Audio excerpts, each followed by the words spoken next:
Monsieur Bertuccio. Meanwhile the Count had arrived at his house. It had taken him 6 minutes to perform the distance. But these 6 minutes were sufficient to induce 20 young men, who knew the price of the equipage they had been unable to purchase themselves, to put their horses in a gallop in order to see the rich foreigner who could afford to give 20,000 francs apiece for his horses. The house Ali had chosen, and which was to serve as a town residence to Monte Cristo, was situated on the right hand as you ascend the Champs-Élysées. A thick clump of trees and shrubs rose in the centre, and masked a portion of the front. Around this shrubbery 2 alleys, like 2 arms, extended right and left, and formed a carriage drive from the iron gates to a double portico, on every step of which stood a porcelain vase filled with flowers. This house, isolated from the rest, had besides the main entrance another in the Rue Fonthieu. Even before the coachman had hailed the concierge, the massy gates rolled on their hinges.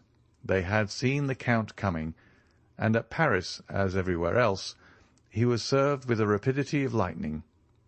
The coachman entered and traversed the half-circle without slackening his speed, and the gates were closed ere the wheels had ceased to sound on the gravel. The carriage stopped at the left side of the portico. 2 men presented themselves at the carriage window. The one was Ali, who, smiling with an expression of the most sincere joy, seemed amply repaid by a mere look from Monte Cristo. The other bowed respectfully, and offered his arm to assist the Count in descending. "Thanks, Monsieur Bertuccio," said the Count, springing lightly up the 3 steps of the portico. "And the notary?" "He is in the small salon, Excellency," returned Bertuccio. "And the cards I ordered to be engraved as soon as you knew the number of the house." "Your Excellency, it is done already. I have been myself to the best engraver of the Palais Royal, who did the plate in my presence. The first card struck off was taken, according to your orders, to the Baron Danglars, Rue de la Chaussée-d'Autun, Numéro 7. The others are on the mantelpiece of your Excellency's bedroom." "Good. What o'clock is it?" 4 o'clock. Monte Cristo gave his hat, cane, and gloves to the same French footman who had called his carriage at the Count of Morcerf's, and then he passed into the small salon, preceded by Bertuccio, who showed him the way. "These are but indifferent marbles in this antechamber," said Monte Cristo. "I trust all this will soon be taken away." Bertuccio bowed. As the steward had said, the notary awaited him in the small salon. He was a simple-looking lawyer's clerk, elevated to the extraordinary dignity of a provincial scrivener. "You are the notary empowered to sell the country house that I wish to purchase, monsieur?" asked Monte Cristo. "Yes, Count," returned the notary. "Is the deed of sale ready?" "Yes, Count." "Have you bought it?" "Here it is." "Very well. And where is this house that I purchase?" asked the Count carelessly, addressing himself half to Bertuccio, half to the notary. The steward made a gesture that signified, "I do not know." The notary looked at the Count with astonishment. "What?" said he. "Does not the Count know where the house he purchased is situated?" "No," returned the Count. "The Count does not know?" "How should I know? I have arrived from Cadiz this morning. I have never before been at Paris, and it is the first time I have ever set foot in France." "Ah, this is different. The house you purchased is at Auteuil." At these words Bertuccio turned pale. "And where is Auteuil?" asked the Count.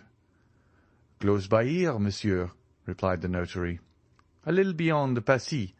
A charming situation in the heart of the Bois de Boulogne."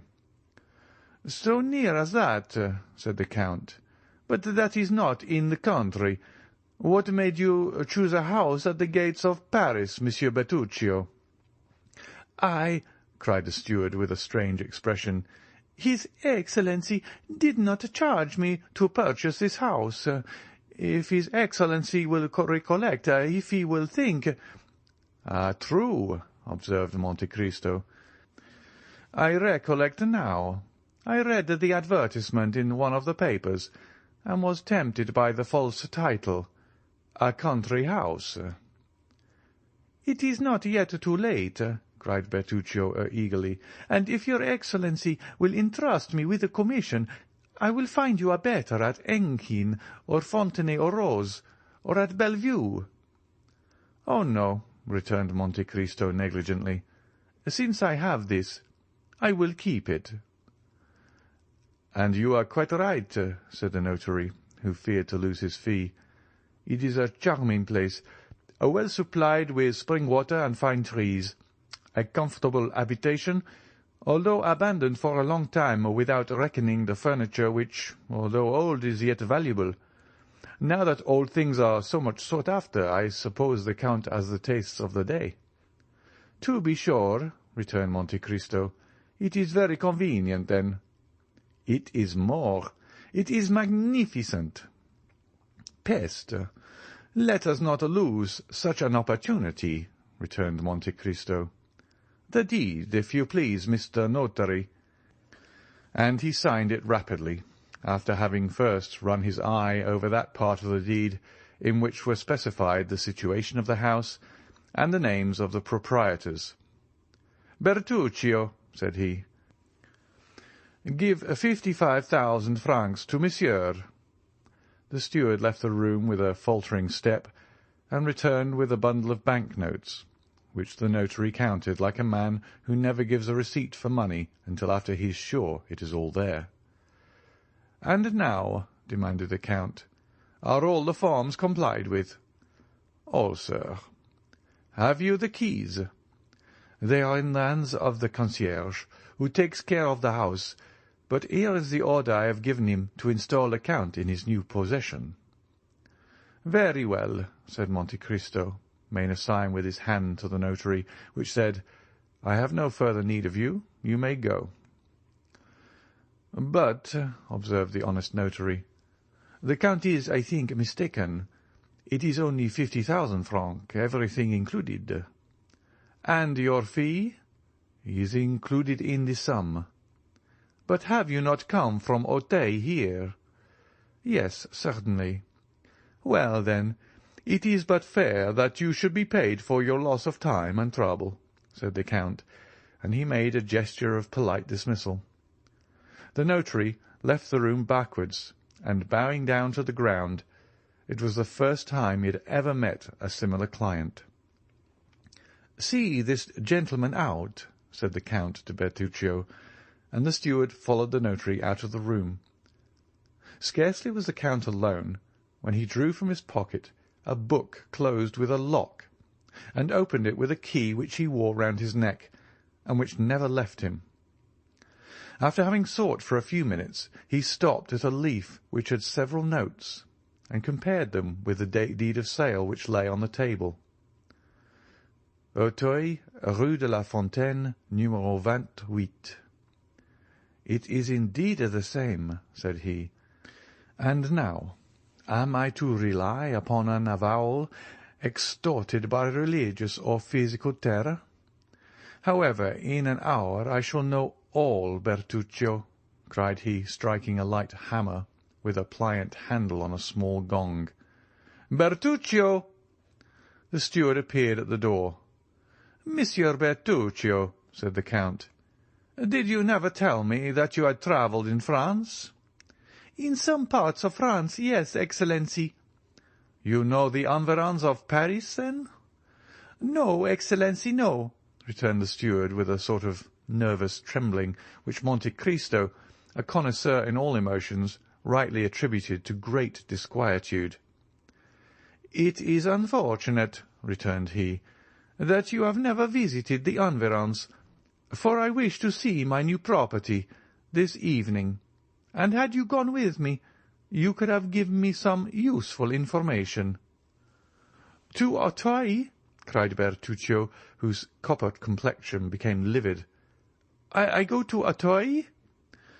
"Well, what is there surprising in that? When I live at Auteuil, you must come there as you belong to my service." Bertuccio hung down his head before the imperious look of his master, and remained motionless, without making any answer. "Why, what has happened to you? Are you going to make me ring a second time for the carriage?" asked Monte Cristo in the same tone that Louis XIV pronounced the famous "I have been almost obliged to wait." Bertuccio made but one bound to the antechamber, and cried in a hoarse voice, "His Excellency's horses!" Monte Cristo wrote 2 or 3 notes, and as he sealed the last, the steward appeared. "Your Excellency's carriage is at the door," said he. "Well, take your hat and gloves," returned Monte Cristo. "Am I to accompany you, your Excellency?" cried Bertuccio. "Certainly. You must give the orders, for I intend residing at the house."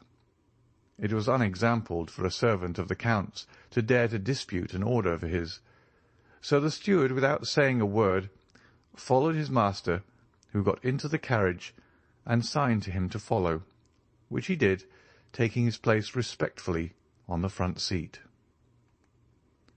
End of chapter 42.